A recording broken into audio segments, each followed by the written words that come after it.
So we are live, and I just want to welcome a massive warm welcome to Jacky Power. Jacky wrote her first poem when she was 11, and it was an anti-drugs rap. And the irony is that she went on to be a psychotherapist specialising in addiction, and that wasn't lost on her. So, Jacky, you have an MSc in addiction psychology and counselling, and you've presented at the International Conference on Addiction and Associated Disorders, on social media addiction. Oh my goodness, I've got that. Can you help me? And, and this year you have performed at your one-woman poetry show, Stop the World, I Want to Get Off. And I love that title. Oh my goodness. And that was at the Edinburgh Fringe Festival, where you received, wow, a 4.5 out of 5-star review. And you totally deserve it. Your poems are just phenomenal. The ones that you've shared with me. And I can't wait for you to share some more here. So you're the creator and host of the Therapeutic Poet podcast, which has been shortlisted for the International Women's Podcast Awards in 2022. And Jacky says she's on a mission to rehumanize us one poem at a time. And the collection of poetry, which is available to buy on Amazon. Yes, I just conveniently happen to have a copy here. Excellent. And it's called Stop the World, I Want to Get Off. And what better title could there be? I mean, it's just so heartwarming. So thank you so much for taking the time to be here with me today. And we're going to kickstart with one poem which really spoke to me, and I think it will speak to the mums who are listening to this. So would you be happy to read that out to us? Yeah, more than happy. Thank you. It's called Banshee. I'm screaming like a banshee at the hilltop on our walk. I brought my sons along, to bond and share and talk. One asked a simple question and stated what he'd like. My not good enough bruise impaled by this guiltless probing spike. I vented my frustration at my demanding child. For all my inner calm fucked off, I was left scared, raw, and wild. My observer stood out to the side. Get a grip, girl. Take a breath. I saw my son's hurting sorrow, and it kind of felt like death. What's going on? I asked my mind. I haven't got a clue. In-vivo parenting myself with kids is hard to do. I just want to please you, Mum, he says through broken tears. You're failing him if that's his goal, my inner critic interferes. Sometimes I'm messy and imperfect as a mum, acting out my fearful child on my bewildered loving son. I don't have any answers now. Just know my tantrum here is not to do with you, my love, but an age-old triggered fear.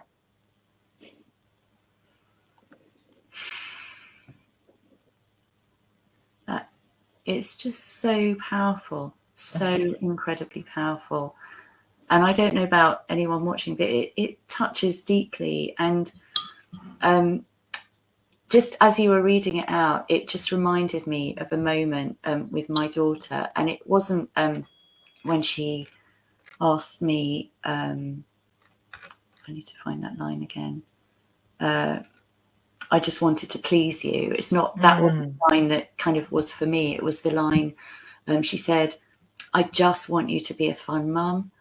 And oh my goodness, it was just so painful because I was just like not fun. And then I I decided that I was going to be a fun mum. And I tried so hard to be fun, and it just kind of threw back in my face because I was faking fun, and it wasn't really, I wasn't really being a fun mum. And then I realized I just have to be me. And from that me, I became fun. And that's a whole story in itself, which I won't go into here, but maybe. But it is about that messy and imperfect bit, isn't it? And there's something about recognizing our limitations and sharing those with our kids and saying, yeah, I get that you want that and the disappointment of that, and that's actually not within my, you know, sort of capacity. Like you said, being true to yourself, but that doesn't mean that fun can't happen, but it has to start from that root of being true to ourselves, I think. So true. And when she said to me, I want you to be a fun mum, I couldn't find that truth within myself. I was just like, I was kind of reacting from a place of, I'm not a good enough mum. I need to do it right, and I'm not getting it right, and therefore I need to be fun, and like forcing the fun like that. So that was like the reaction rather than the compassion and the response. Yeah. But I'm curious. I don't know if you'd be willing to share, like, what when you wrote this poem, like, tell us a bit about, like, what prompted it. Yeah, I mean, I was out on a walk with my sons, and we had just bought a house, and or we were in the process of buying a house, and I had just bought a bike for myself, which was a pretty pricey bike, and I have my own beliefs and messages around money, and clearly, like, money was going out left, right, and center. And then my son he was like, I really liked your bike. I'd love to get a bike like yours. And it brought up this shame in me, like, that I had spent this money on myself, and I, there was a whole raft of messages that sort of like a Rolodex all coming through. And I just sort of went into, for goodness sake, like, we're just buying, and I put all of that kind of insecurity about me onto him, which is the line of my demanding child. But as that was going on, there was also this part of me that's going, Jacky, this is your stuff. This is not about him. And so kind of in this place of going, and then going, look, I'm sorry, like, I know this is mine. And, and it was really messy, because I was kind of projecting and owning at the same time, which was this kind of confusing thing. And then him saying, I just want to, like, please you, what have I done wrong? And that feeling dreadful of, he needs to, it's all right for him to want a bike. Of course he wants a bike, and just how many old messages and old experiences there were in there that was sort of layered in, and having the awareness of that, but not the, I was going to say skill, but actually it's partly skill, but it's just being human. Like, I couldn't click onto my part of the brain that could be the adult straight away. I had this blip. And the best thing that I could do is say, I'm sorry, like, this is not about you. I've got a whole bunch of stuff going on here. And just how important that repair is. But it has, I'd say, left some lasting damage, because he still finds it hard to ask for what he wants, and we talk about it and things, but that's a real hook of a wound for him that I've caused, and I can try and repair that, but certainly some damage has been done as a result. Yeah. Thank you for sharing so honestly, and I'm so sure that the people watching will be able to relate. So yeah, just type in the comments if you can relate, and if you feel brave enough to share one of those situations, it'd be really nice to hear that. So just kind of like looking at the poem again, and just kind of like let's see. So just picking the line, my not good enough bruise impaled by this guiltless probing spike. And not good enough, I think, is something that so many mums, including myself, including all the mums that I've worked with, have to a certain extent. And it's such a kind of powerful limiting belief that we're not good enough as mums. And I wonder even if that's cultural or societal. I mean, I haven't really thought about it that much, or whether we inherit that from our own mums and their mums often. And sometimes it can be because of things that we've had as a child. But the not good enough isn't necessarily, probably not, from the situation that you're finding yourself in with your child. So it's not really about the bike. It's about all the things that have happened earlier on in our lives. Yeah, and that's why I use the word bruise, because Yeah. they're not good enough bruise. It's like it's a bruise from previous times. Yeah. And you know, for me, I think you're right. I think it's definitely cultural and societal about the expectations that are put upon mums, and you know, women. I know there's a lot of talk about not trying to have it all, or not expecting to have it all, but actually there's this underlying hum of shoulds, you know, and I think those shoulds do tap into older childhood stuff, where I think look, either way, if your parents were there saying you did that so well, or that's great, then you learn that, oh, okay, in order to get validation and acceptance and love, I need to perform. If they're there saying, scapegoating you in some way and saying, oh, you just get everything wrong, then you've got, you know, shame about not being good enough in that way. So parenting is really imperfect, and being on the receiving end of that, we're all going to have those kind of bruises. And I think for me, with that not good enough, the way that I adapted with it was through perfectionism, you know, which is a sort of a shame response, really. Well, maybe if I can just get it to that level, then I won't be criticized, you know, it'll be okay, and I'll be admired. That was the kind of things. But with parenting, you don't get a yearly review from your boss telling you that you know how well you've done. You will never know, like, until 20, 30 years down the line. You don't get that feedback, and it's exhausting, and that can be really, I think, demoralizing. So what do we do when we're feeling sort of low, or feeling kind of out of control in this kind of situation? Well, I'll try and layer on more control. You know, I just need to do it. I just need to work harder at it. Yeah, absolutely. And I think the perfectionist thing, like becoming a parent, is such an opportunity for our perfectionism to arise in all its colourful appearances. I think it's just so one of the biggest triggers, I know, for me as well, like trying to get it right, trying to be perfect. And sorry, Tamara, sorry to interrupt, but can I tell you a story about that? Yes. Just like the difference between my poor first son, who I wrote this poem about, and my third one, who I had, you know, quite a few years later. When my first one, it's really embarrassing to admit this, I used to do spreadsheets of when he was sleeping, and you know, in the really early days, and trying to figure out, like, what is the pattern, and if only I can figure out the pattern, then I'll have it sorted, you know. And hearing other people saying, well, my baby sleeps through the night, and what do you actually mean? Well, actually what they meant was they were getting 3 hours. You know, I was thinking they meant like 7 till 7. So having these kind of spreadsheets, and I've just got, it's me, I've just got to figure out the way of getting it all right. Yes. And then by the time my third son came along, it was looking at every time he woke up, this is another opportunity for me to connect with my son and practice gratitude in that, even though I was, you know, wrecked, tired and stuff, that being the principle, at least trying that every time. Such different experience. And isn't it amazing that you were able to even have the thought, I'm choose to practice gratitude, because that in itself is so powerful, to in the moment make a different choice.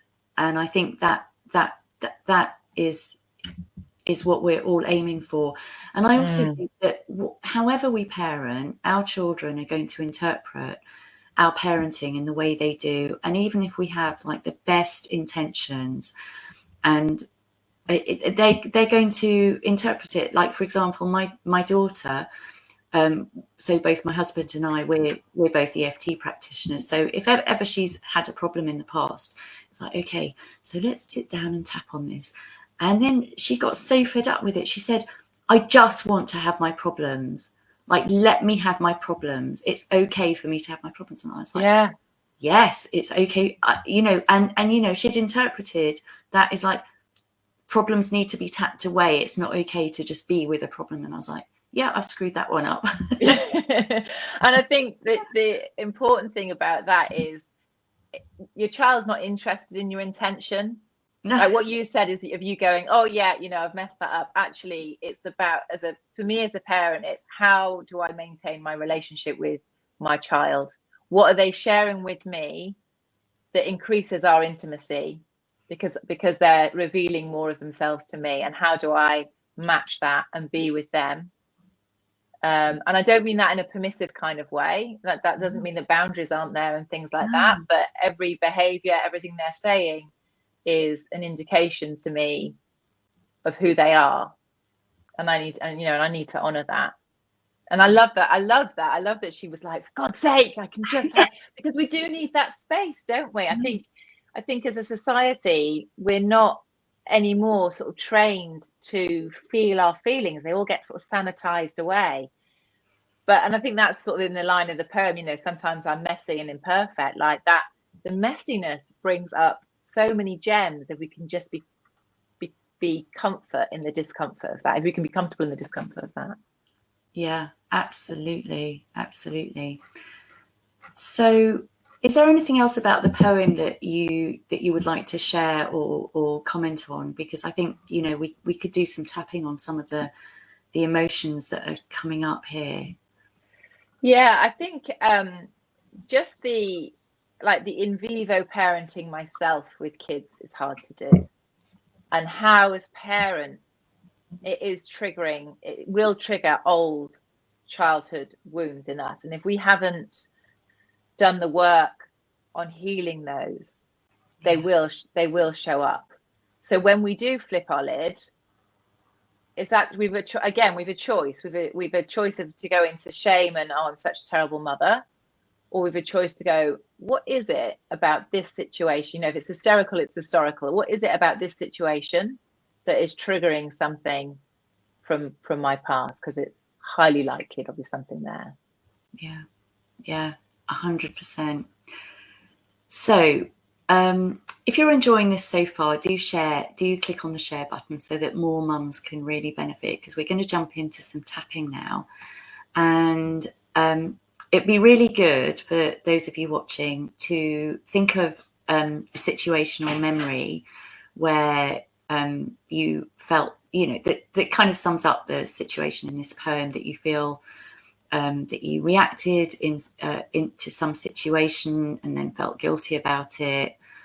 And and we can do some tapping around that. So thinking about that situation, rate the intensity of your emotion right now on a scale from 0 to 10. So 0 being calm, light and peaceful, and 10 being the most intense emotion. And for those of you who actually don't know what EFT tapping is, it stands for Emotional Freedom Techniques. It's like acupuncture for emotions without the use of needles. And the invitation will be to literally do what we do and say what we say. And if you don't like it, then don't do it. But for it to work most effectively, if you use the words that match how you're feeling. So if I say, I'm feeling really stressed and anxious about this situation, and actually you're feeling frustrated and angry, then use the words that are true to you rather than the words that I'm using. So if you do agree to tap along with us, you then agree to take responsibility for your own well-being. So let's thinking about a situation, feeling not good enough, feeling maybe guilt. What other feelings, Jacky? They don't have to be feelings that you're feeling right now, but when you think about that situation or other similar situations. Yeah, I think it's disappointment and sadness. Thank you. Yeah. Disappointment and sadness. And is that something that you can feel right now, or is it something that you know that you felt back then? No, I think it's on reflection. I think, I think I did feel those feelings then as well, but I think it is on reflection of it that, you know, it happened and that it's had some kind of lasting effect. Yeah. Okay. And where do you feel the disappointment and sadness in your body? In my stomach. And obviously for you, watching, it might not be in your stomach. So just, notice where it is for you. And what's the sensation in your stomach? It's quite a full sensation. And it's quite like spongy, cloudy. Thank you. Okay, so is there anything else you want to share about that sensation, or should we go straight into tapping? I think it's funny, as I'm talking, it's kind of, there's also like a heartache. Thank you. There. Yeah, those two things. Thank you. If there was well, I guess heartache is a physical sensation. Is that the emotion, or is there another word for the emotion? Heartache kind of summarizes it best, I think. Yeah. Perfect. Is it sort of that mixture of disappointment and sadness and love and longing and yeah.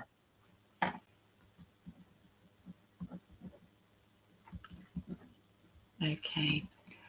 So we're going to do some tapping, and are you happy to be my echo? Yeah. So for those of you watching, I'm going to say some words, and if you repeat them while Jacky repeats them, then you'll get the benefit from it. So we're going to start with tapping on the side of the hand, and just say, even though. Even though. When I think about that situation.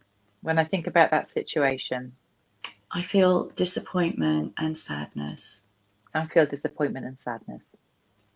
It's had a lasting effect. It's had a lasting effect. And I feel it in my stomach. And I feel it in my stomach. There's a full sensation. There's a full sensation. And it feels spongy and cloudy. And it feels spongy and cloudy. And I'm aware of a feeling of heartache. I'm aware of a feeling of heartache. Of love and longing. Of love and longing. And I soothe and comfort myself. And I soothe and comfort myself. And tapping through the points now, we're going to start with the top of the head. This disappointment. This disappointment. When I tune into this memory. When I tune into this memory. It's sorrow, actually, has come up. Sorrow. Thank you. This sorrow. This sorrow. And is that still in your stomach and heart? It's much more in my heart. Yeah. And I can feel it in my heart. I can feel it in my heart. This sorrow in my heart. This sorrow in my heart. And are the other things that you mentioned still true, or have they? It's very strong, the sorrow. I'd say that's the overriding. Yeah. This sorrow in my heart. This sorrow in my heart. And if there was a colour to this sorrow, what colour would that be? I think it would be like a tealy green. Thank you. This tealy green sorrow. This tealy green sorrow. In my heart. In my heart. When I think about that situation. When I think about that situation. And its lasting effect. And its lasting effect. I have this sorrow in my heart. I have this sorrow in my heart. And it's tealy green. And it's tealy green. This sorrow. This sorrow. And put your hands in the centre of your chest or your heart chakra and just say transform with a deep breath. Transform. And when you tune in now to that sorrow, that situation, what's changed?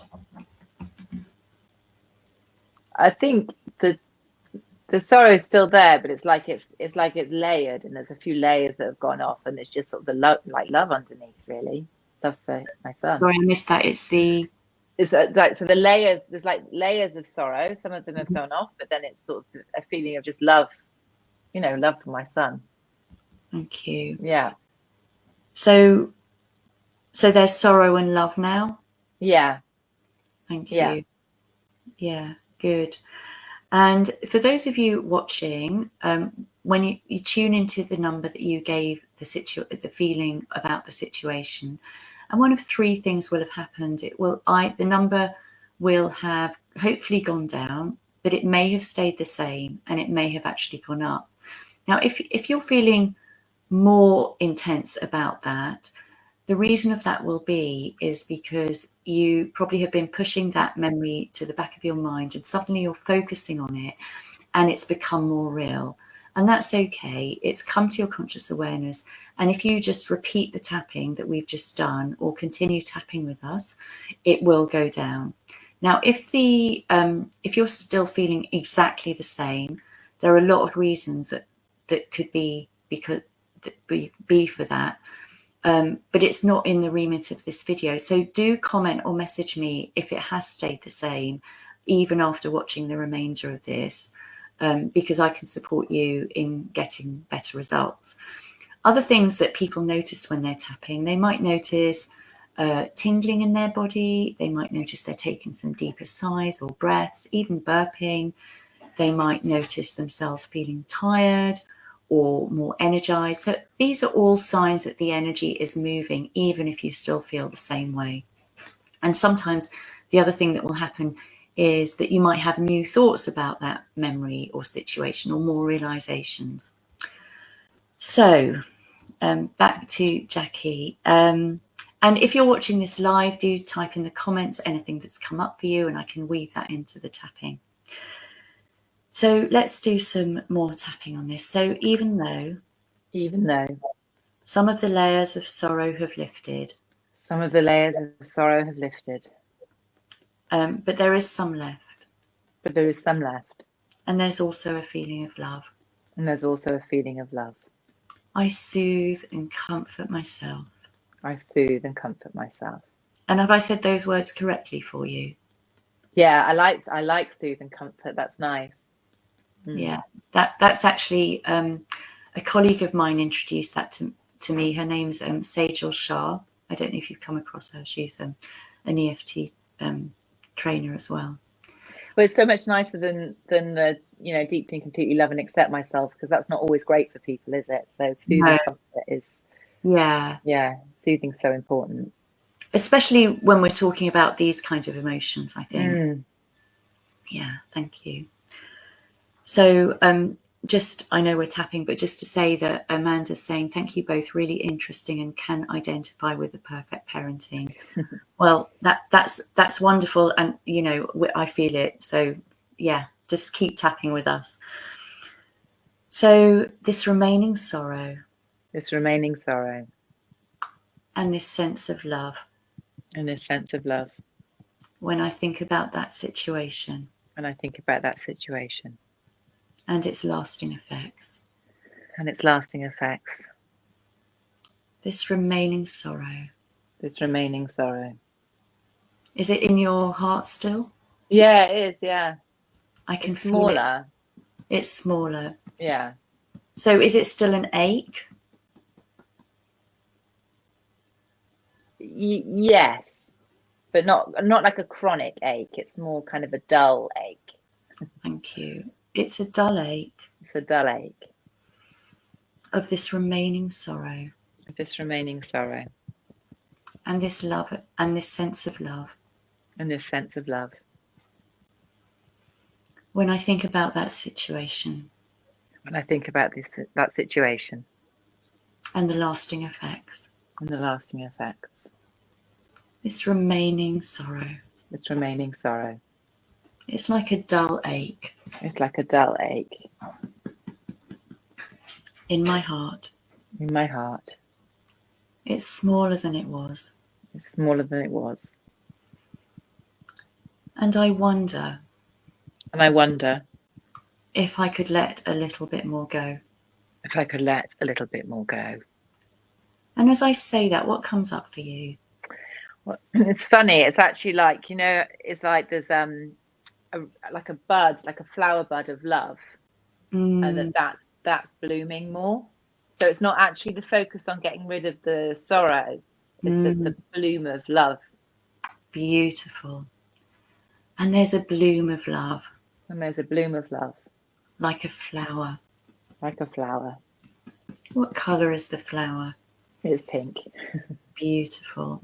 This pink blooming flower. This pink blooming flower. And love. of love. Of love. And this remaining sorrow. And this remaining sorrow. And I don't know if this is right, but this compassion for myself.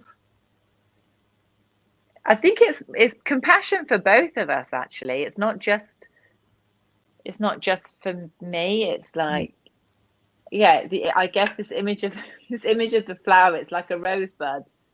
So it's lovely because it's love, but it's also got thorns on it. You go like, which is things don't always go right, do they? Like it's a bit of injury. This image of a rosebud.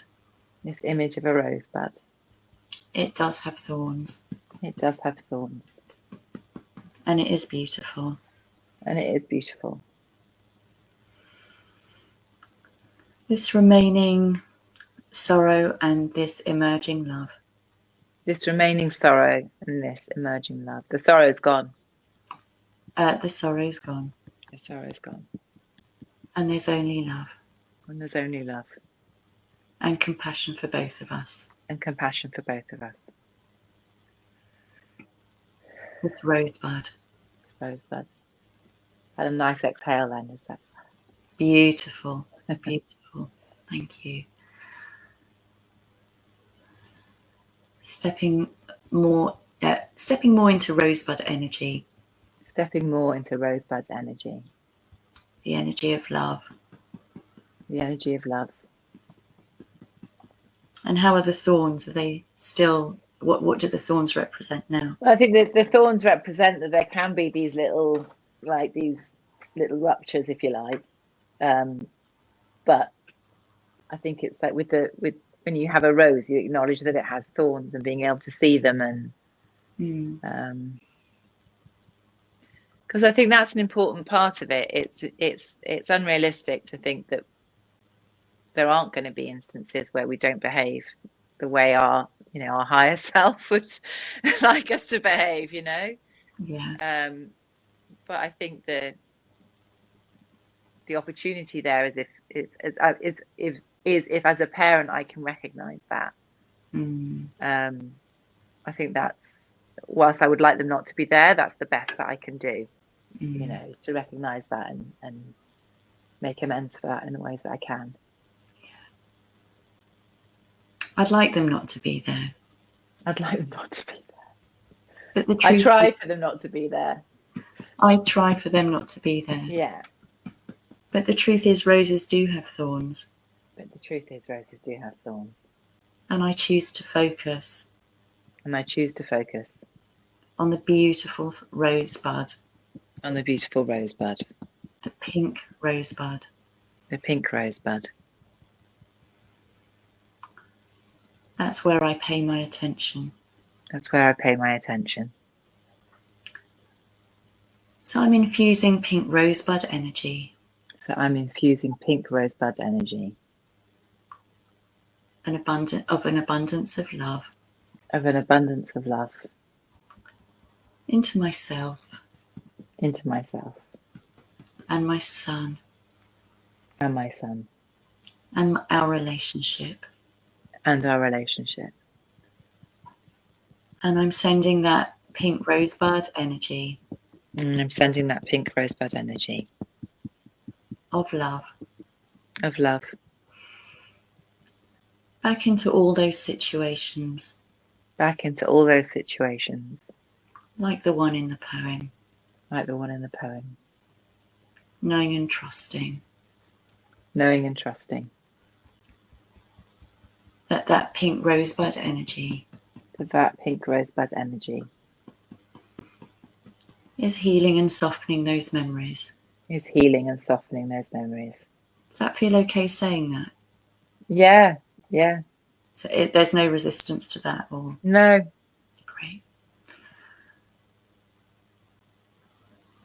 And infusing pink rosebud love energy. And infusing pink rosebud love energy. Into my son as he grows up. Into all my children. Into all of my children. As they grow up into adults. As they grow up into adults. Bringing that pink rosebud love energy. Bringing that pink rosebud love energy into their lives, into every aspect of their lives. Into every aspect of their lives. As they move forward. As they move forward. And is there anything else that you want to add to that or change or modify? No, I think that really sums it up really well. Okay. So just say transform with a deep breath. Transform.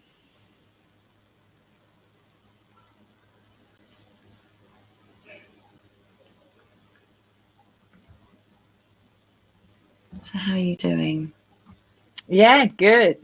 Yeah, that feels so much like calmer. And I love I've not done that transform thing before at the end. I like that. It feels like it sort of bookends the kind of, contains the energy in a nice way.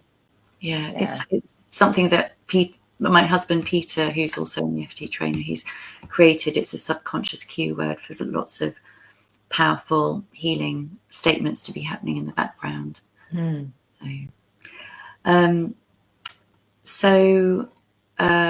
it'd be really nice to hear how other people have done, and please do share in the comments. So Jacky, thank you so much for this. Thank you so much for sharing your poem. Thank you so much for sharing your rawness and your truth, and being willing to do the tapping with me today. Oh, you're welcome. I just think it's so important to be real. We really have to be real, because I think that's so helpful. Yeah, 100%. So you have got a poem that you would like to finish off with this session, and so tell us about the poem that you're going to read. Well, there's two which I sort of like, and I was sort of thinking, which one will I do? And I know I said to you I might do the laundry. There's one that I have about the seance of the laundry bin, which is about the never-ending washing, really. But actually, I think that was such a lovely session, and I know for people that might have related to the situation that we've just gone through, I think I'd like to do another poem which is called Resolve, which is about where we start from where we are. Beautiful. Thank you. Yeah. So this poem is called Resolve. I start from where I am today, and tomorrow, well, that's another day. But I can only work with what I've got and let time tell if that's enough or not. But it's all I have. So I'll go from here. I'll lean more to faith and less to fear. Even when it's with a heavy heart, let me find a way to make a start. Oh, thank you so much, Jacky. Your poems are incredible. I haven't got your book yet, but I am so going to buy it. Thank you. Yes. So tell us where we can get your book from and where we can follow you. Thank you. My little plug. So this is my book, Stop the World I Want to Get Off. There's a link on my website, www.jackypower.com, but you can also buy it from Amazon. But I think it is available from other booksellers as well. But yeah, if you Google that, you'll be able to find it. Thank you so much. Sam says, love that. That was beautiful. Oh, Sam, thank you so much for joining us. That's lovely. And I'd say hi to Amanda as well, because I know I was at school with Amanda many years ago. Oh, fantastic. Good. So thank you so much for coming. And I hope you enjoyed watching it. Please do share with your friends, any mums who you know who would enjoy this too. So yeah, bye from us, and we'll see you again soon, hopefully.